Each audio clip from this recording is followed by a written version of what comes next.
Tracy a été nominé 9 fois pour l'Oscar du meilleur acteur, un record égalé uniquement par Laurence Olivier. Le public a adoré les personnages dignes, avonculaires, aux cheveux argentés et révélateurs de la vérité que Tracy jouait à l'écran. Ils imaginaient que Tracy était le même genre d'homme. Cependant, lorsque les caméras n'étaient pas braquées sur lui, Tracy était de toute évidence un monstre. C'était un prédateur sexuel violent, ivre, un homme prêt à exploiter sa renommée et son charme même si cela apportait misère et dégradation aux jeunes femmes. Au début des années 1930, il était déjà un homme malheureux en mariage. Il avait épousé Louise Treadwell en septembre 1923, après avoir rencontré l'actrice, de 4 ans son aînée, alors qu'ils étaient ensemble au sein de la Société par Action de Grand Rapids. Au moment de sa première nomination aux Oscars, pour son rôle dans le film San Francisco de 1936 aux côtés de Clark Gable, il passait déjà beaucoup de temps loin de sa famille. Il avait engendré un fils et une fille, John et Susie. John était sourd et avait une jambe flétrie à cause de la polio. Louise a abandonné sa carrière pour élever ses enfants. Lorsque sa carrière a décollé, Tracy a déménagé sa famille dans un ranch à Encino, en Californie, loin de ses infidélités et des bordels que lui et Gable fréquentaient sur Sunset Boulevard. Il n'a pas quitté Louise. Il a quitté les lieux de sa culpabilité, a déclaré le célèbre réalisateur Joseph Mankiewicz. Tracy était également amoureuse d'Ingrid Bergman, à l'air innocente. En 1940, il menaça de quitter un rôle dans Dr. Jekyll et Mr. Hyde si Metro-Goldwyn-Mayer choisissait Lana Turner pour jouer son amoureuse devant la beauté suédoise de 26 ans. Malgré le fait qu'elle était mariée et qu'elle avait une petite fille, il réussit à séduire Bergman. Les patrons de la MGM ont astucieusement projeté une image publique de Tracy, alors âgée de 40 ans, en tant que mentor de la jeune starlette. Le studio a photographié le couple en train de boire des milkshakes dans un glacier de Beverly Hills. Leur aventure fut de courte durée et Tracy se lança bientôt dans l'histoire d'amour de sa vie, avec Katharine Hepburn. Ils ont été choisis ensemble en 1941 dans Femme de l'année. Malgré le fait qu'elle était déjà lauréate d'un Oscar et également la star du film à succès Bringing Up Baby avec Cary Grant, elle était en admiration devant Tracy. Après leur première rencontre, elle s'est précipitée au bureau de Mankiewicz, désespérée d'entendre le verdict de l'acteur. « Quoi-t-il pensé de moi ?» a-t-elle plaidé. La réponse du réalisateur a été mémorablement dédaigneuse. Spence a dit. « Katharine Hepburn a les ongles sales, n'est-ce pas ?» lui a dit Mankiewicz. Néanmoins, Spence et Kate, comme on les appelait, entamèrent bientôt une liaison torride qui allait se transformer en une romance qui dura 26 ans. Même au début de l'amour, les collègues étaient préoccupés par l'effet de la relation sur Hepburn. Sur les plateaux de tournage, elle s'asseyait souvent à ses pieds et absorbait de nombreux tours de passe-passe. Même si le monde du cinéma était au courant de leur liaison, le public ignorait largement sa double vie, nourrie à la cuillère de l'image de l'acteur, marié et fervent catholique.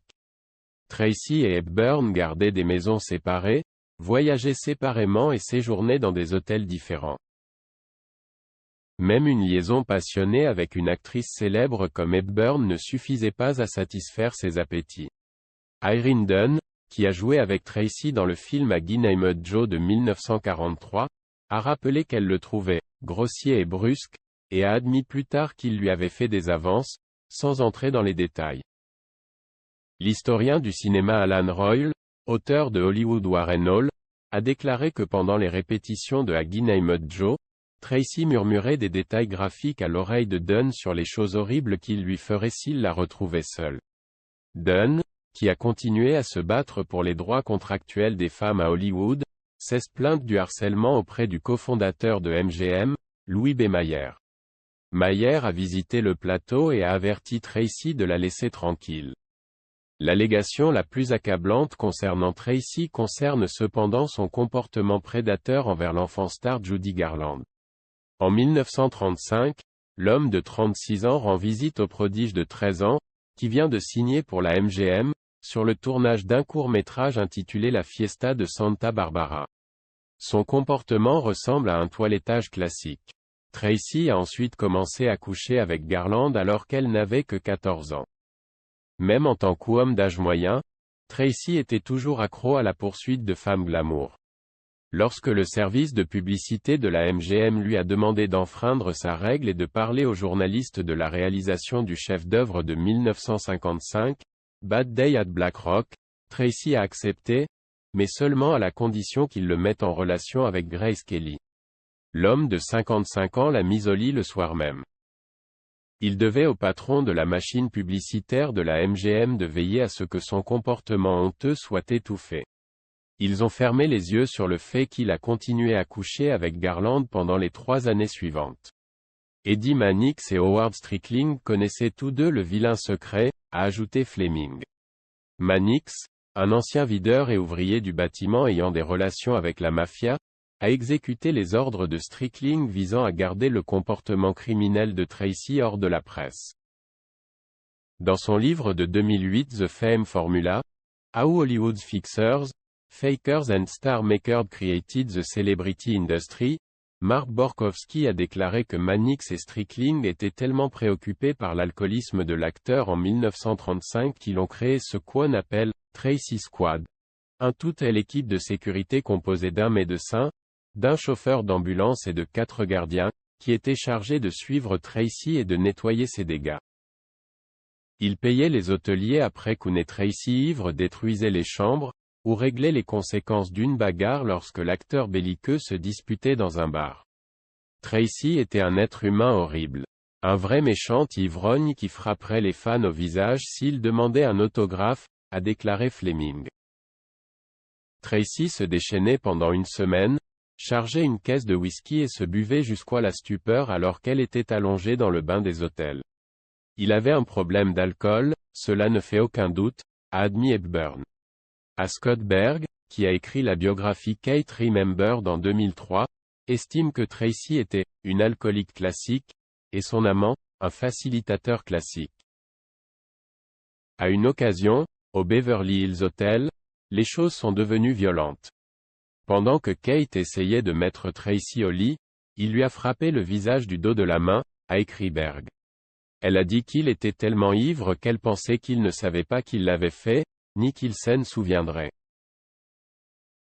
La fille de l'acteur, Suzy, avait de bons souvenirs du moment où il avait fini de jouer son match de tennis habituel du dimanche et venait les voir. Il était généreux, drôle, aimait plaisanter et raconter de merveilleuses histoires, se souvient-elle. Mais il était aussi complexe et extrêmement sensible. Vous ne pouviez pas transmettre la profondeur des sentiments qu'il ressentait à l'écran sans savoir personnellement ce qu'était la douleur. Suzy Tracy ignorait probablement à quel point la vie de son père à Hollywood était en pleine spirale. Tracy souffrait de troubles du sommeil et a commencé à consommer des amphétamines et des barbituriques, ainsi que de plus en plus d'alcool. Il souffrait de dépression, Hepburn les appelait ses humeurs noires, et se gavait parfois de bonbons et de chocolat. Tracy était parfois encourageante envers les jeunes acteurs, malgré ses conseils, en petites pépites telles que « n'agissez pas, comportez-vous simplement. Moins cesse plus à l'écran » ou simplement « connaissez votre texte et ne vous cognez pas dans les meubles » était généralement conçu pour éviter d'avoir à parler de manière trop révélatrice du métier qui lui a valu 2 Oscars consécutifs du meilleur acteur pour Capitaine Courageux. Et Boys Town en 1937 et 1938. Dans les années 1960, Tracy a continué à réaliser des films à succès, notamment Hérité du vent, Jugement à Nuremberg et Devinez qui vient dîner en 1967, pour lequel il a obtenu sa dernière nomination aux Oscars. À cette époque, il souffrait de problèmes de santé. Il s'est effondré à cause d'un œdème pulmonaire en 1963 et a subi une opération de la prostate 2 ans plus tard. Sa dernière performance cinématographique comprenait un monologue très émouvant adressé à sa femme à l'écran, Hepburn. Lorsque Tracy a terminé la scène, l'ensemble du casting et de l'équipe a éclaté en applaudissements spontanés. Tracy est décédé d'une crise cardiaque quelques semaines plus tard, le 10 juin 1967. Il avait 67 ans. Malgré ce magnifique héritage en tant qu'acteur, c'est peut-être sa pauvre femme cocue qui mérite la dernière pensée. Lorsque Tracy a abandonné la maison familiale, elle a dû s'occuper de sa famille, craignant que tout Hollywood ne soit au courant des manières de flirt de son mari. Elle a appris tout ce qu'elle pouvait pour élever un enfant sourd, maîtrisant l'art de la lecture sur les lèvres.